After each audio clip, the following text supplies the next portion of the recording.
What's going on, True Believers? Chris Mack coming at you with an action figure review that I have been biting at the bit to get at. This is the DC Multiverse McFarlane's Injustice 2 Dr. Fate. And it felt like he was on pre-order forever. But now to physically have him in my hands, I am just one happy little nerd. If you guys do want to pick this up, please first and foremost see if your local comic shop can get it in stock for you, or if they already have one on their shelves. If not, he is available for pre-order on Big Bad Toy Store and Dorkside Toys. So with that said, we see this gorgeous action figure in the box. The trade dressing of the DC Multiverse that we always see, Dr. Fate, McFarlane Toys. Flip it around, window with his name and logo. Come around to the back and we get a really cool, I think this is a show, this is actually an action figure shot. Haha, look at them trying to do the action figure photography now. Still, good shot. Then you get the figures from McFarlane that you can pick up, so I'll get a close-up so you can look at it at your convenience. Come around this way, and again, it's nice when these are on a peg, and you can see what figures you're looking at, so you're not having to take all of them off. It's frustrating when you have to do that. Come back around to the front. There's the dude. Nothing on the bottom. So let's get Dr. Fate out of the packaging and get a closer look at him. There have been several incarnations of Dr. Fate over his vast history. So for the sake of this review and all of y'all's sanity, we're going to focus on the OG Fate, Kent Nelson. His first appearance was More Fun Comics number 55 from May of 1940. He was created by Gardner, Fox, and Howard Sherman. And check this. He was created 2 years after Superman and 1 year after Batman. So that kind of puts him right there at the beginning with the superhero trend. Now, he didn't have much of a backstory when he was first introduced, so they showed his origin of how he became Dr. Fate and Naboo in More Fun Comics number 67 from May 1941. Kent's father, Sven, was an archaeologist who was killed by poisonous gases in the temple where Kent awoke Naboo, who is one of the Lords of Order. Naboo repays Kent by teaching him the secrets of the universe and becomes a surrogate father to Kent Nelson. Also, Naboo is the one who gives Kent the Helmet of Fate, the Cloak of Destiny, and the Amulet of Anubis, as well as his hero name. So jumping forward, Kent joined and was a founding member of the Justice Society of America in All-Star Comics number 3 from December of 1940. The Tower of Fate that he resides in, that first appeared in More Fun Comics number 58 from August 1940. And just one thing I've always enjoyed about Dr. Fate is he's an interesting character, has this rich history. But again, with that, on the same token, his history is all over the place, and it really makes it difficult to find a definitive jumping on point after, his book was canceled in More Fun Comics. So, if you guys have any recommended reading for me to check out more on Dr. Fate, let me know, because again, he's one of my favorite characters, but hard to really figure out where to start after the origins. You know what I'm saying? So with that said, let's look at the accessories that the action figure comes with. So of course he comes with a trading card, and the trading card here, as you can see, is essentially just the product shot of the figure, which is cool. I guess they're trying to match what a lot of us are doing on social media with action figure photography, which, more power to them. There is a read-up on the back, so I'll make sure to get a close-up on that where you guys can read it at your convenience. The other thing that he does come with is, we're going to move Mr. Kent out of the way, is one of the flying stands. It's cool. We've all seen these. You can detach this so you can just have a base, or attach this and you get your articulating part here where you can attach your figure on. The one thing I kind of wish is they would have given him some magical effects like we get with the Marvel Legends and whatnot, because whenever he uses the Amulet of Anubis or his powers, this piece always illuminates behind him, so it'd be kind of cool to get like a big translucent thing. I would have taken that over a flight stand because we could always use that from another figure. Now for the paint apps, yeah, they're gorgeous. I mean, look at this helmet. This Helmet of Fate. You get that under the light, and just the way it shimmers Gorgeous attention to detail. I'm glad that the ears are well done. Those white eyes just popping, looking absolutely amazing. And of course the horn here on the top. And as I said, his uniform here looks different because this is from the Injustice 2 game, which if you haven't played it, Injustice is fun if you're into fighting games. The comic book by, oh God, what's his name? Tyler, wow, I drew a blank. He's the guy who did Deceased, oh yeah, Deceased, Tyler something, I can't remember, but yeah. So this is sort of an alternate universe Dr. Fate. The Amulet of Anubis logo looks cool. You know, of course you have the onks there, so it looks very Egyptian. Chest plate, awesome. Cape is very pliable. I'm appreciative of that. Just be careful because I pulled mine up and I'm already starting to show a little bit of glue, so I'm going to be very flippin' careful. Bracers, all the gold on this figure looks gorgeous. Ignore the ball pin, which we'll get into in a minute. Ugh. All that gold, the way it shimmers, his logos.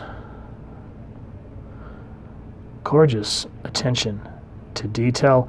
The blues look great, and I like that this piece here actually is like vinyl. As you can see, you can actually pinch there. He's like, whoo, stop tickling me.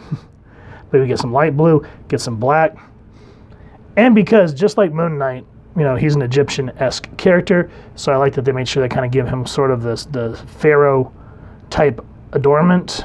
The flap here on the loincloth looks good. The hip cloths look awesome. The little bit of purple really helps offset the rest of all this blue because we got dark blue, light blue, and then this purple just kind of helps lead down into the pants, which I like that they look vinyl, and if you can hear that, almost feels like vinyl. Of course, knee pads with the logo looks great. And again, I like that it has sort of a semi-withered Egyptian look to it, like he's been out in the dirt. The shin guards here look good. Feet look good. I'm glad that you can actually freely move the feet underneath this and not have to fight it. So yeah, the paint app's just gorgeous all over. I mean, even the little, let's see if I can get this on camera real quick before we wrap up this segment. But I like that they actually gave him that Ripple logo or embroidery there on the cape. Skin tones look good. Yeah, paint apps overall really knocked it out of the park. This is one magnificent looking figure. Sadly, just like with the majority of the McFarlane figures that we've gone over, the articulation's where this figure goes off the rails for me. So we'll start with the head. He can look down about this much. And now real quick, before you start moving your figures around, please first and foremost warm them up and kind of get those stiff joints to move so you don't snap them. That's what I did with him. So I was able to get his head down that much.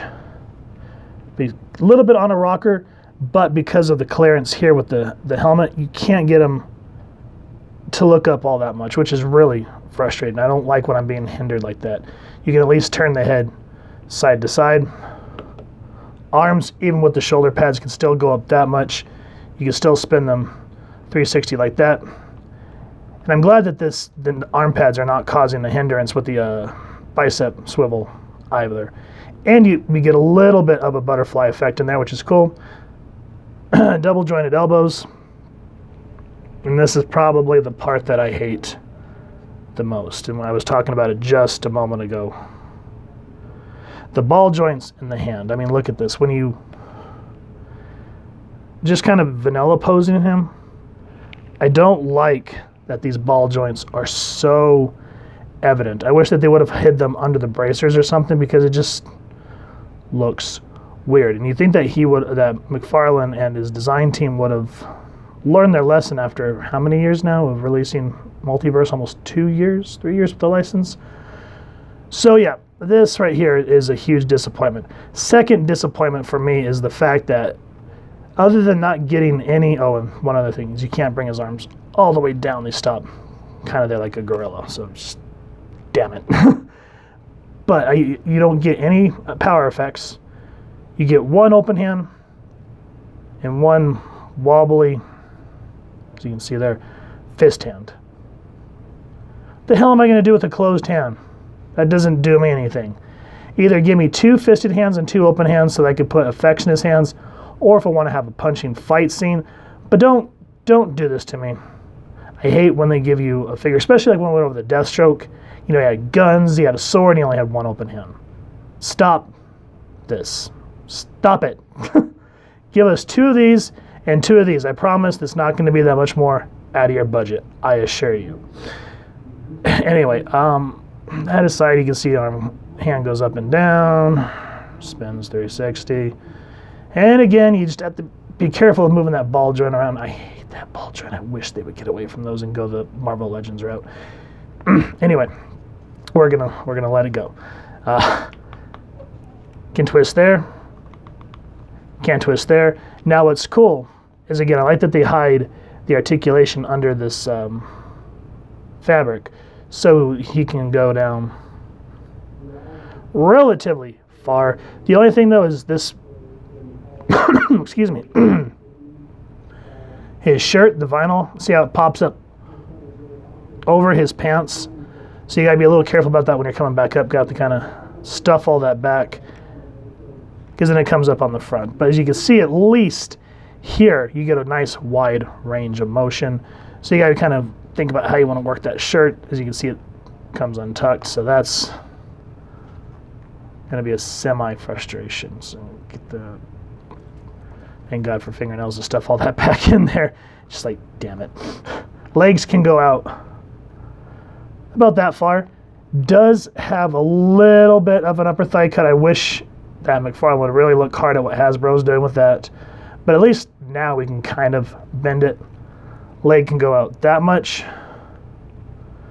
And because this doesn't move too much, I mean, you could probably warm it up, but I don't want to rip it. About that far. Double jointed knees that come all the way up and can kick himself in the ass. No boot cut. Whatever. Foot can go down that much. Again, ball joint, be careful. Can go up that much. Does have the toe pivot, which is cool. And he does have the pivot, so thankful for that. I kind of feel like the articulation, to a degree, while there are some cool new stuff like the ab crunch, I sort of feel like this figure, in essence, in terms of the articulation, is a step backwards. We get these horrible ball joints, can't move the leg, no boot cut. Damn, such a missed opportunity. But that aside, gorgeous looking figure, and I'm thankful that at least he has the nice double jointed elbows and knees, so you can at least get a nice wide range of motion. Comparison wise, here's Dr. Fate next to the NECA Freddy Krueger, A Nightmare on Elm Street Part 3, the Dream Warriors Ultimate figure, from what I understand that's called. And then this one is the McFarlane DC Multiverse Darkseid from the Justice League Snyder Cut Mega figure. And as you can see, Mr. Beefy over here, just dominates over these two. I measured it out. These two, both Freddy and Dr. Fate, are sitting at about 7 inches. 9 inches. My goodness, this guy is huge. Though I still think the Storm's collectible one unravels it. We'll get into that. But as you can see, nonetheless, Apocalypse, wow, I'm thinking Marvel. Darkseid is the villain, so I like that he has those more otherworldly features and dominates over our heroes to kind of show that doom and dread. Freddy's different. You know, he's supposed to be kind of this figure that was in the real world, and now he can come into your dreams. So whenever you put these on a shelf, they're going to look absolutely amazing next to each other. And then just being able to put, like Freddy against Darkseid, that'd be kind of interesting to see what happens. Or Dr. Fate, since Dr. Fate's kind of like the DC's version of the master of mysticism, kind of like Doctor Strange from Marvel. So that's just my take on it. Let me know what you guys think of all 3 of these action figures down in the comments below. Overall, this Dr. Fate is an absolutely gorgeous looking figure. I remember when I saw the product shots for it, I felt like I was 10 again, getting excited to go to the toy store to get your new action figure. But as we just saw, taking this thing out, again, gorgeous looking, some attention to detail that I love, especially on the cape there. But the articulation was just so flipping disappointing. Again, the balls and the hand, I feel like this was a step backwards. Like, was there not any quality control, or was it just they were trying to push something out? That's probably the only big beefs that I have with this figure. But I let that go because I've always wanted a Dr. Fate figure, and as much as the Mezco one looks nice, I don't want to pay those prices. So having to step down and doing the McFarlane Multiverse one, I'm happy with that. At least if you put him on a shelf and get him posed, he's going to look good. With photography, you know, you can hide the blemishes and always make something beautiful. So with that said, guys, if you've enjoyed this action figure, please, first and foremost, support your local comic shop and see if they have it in stock. If not, then you can check out the routes that we talked about at the beginning of the review. Speaking of, if you've enjoyed this review, we really would appreciate if you take a moment to hit like, share, and subscribe. Helps the club channel more than you can possibly know. And if you won't mind hitting that fancy little Fate bell next to subscribe, that way as we continue to upload content, you guys will get notified. Come to the channel, and we love talking with y'all and hearing your thoughts and feedback down in the comments below, or our social media pages, which I'll make sure to leave the links down in the description. So with all that said, photo slideshow coming up next. Thank you so much for stopping by, and I hope y'all continue to have an absolutely amazing day reading, and happy hunting, true believers.